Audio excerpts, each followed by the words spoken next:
pagdiriwang ng ika-43 anibersaryo ng Manila International Airport Authority o MIAA, formal nitong inilunsad sa publiko ang bago nitong logo. Dito, makikita ang larawan ng Philippine Eagle na may pula at asul na pakpak, berdeng laurel wreath, 4 na sinag ng araw, 3 bituin, at mga kurbadong landas na sumisimbolo sa flight paths.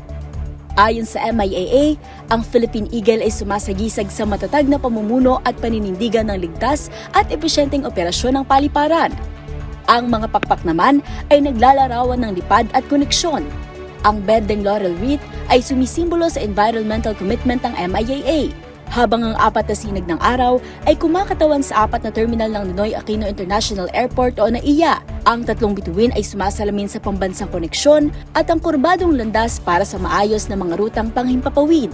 Gayunpaman, ang bagong logo ng MIAA na ibinahagi sa kanilang Facebook page ay umani ng mga puna mula sa mga netizen. May ilan na nagsabing mas maganda pa rin ang dating logo, habang ang iba naman ay inihalin tulad dito sa logo ng isang insurance company at hinikayat ang naturang kumpanya na gumawa ng aksyon laban dito. Sa ngayon, wala pang inilalabas na pahayag ang paliparan patungkol sa issue. Para sa DZRH TV, ito si Mili Borja, una sa Pilipinas, una sa Pilipino.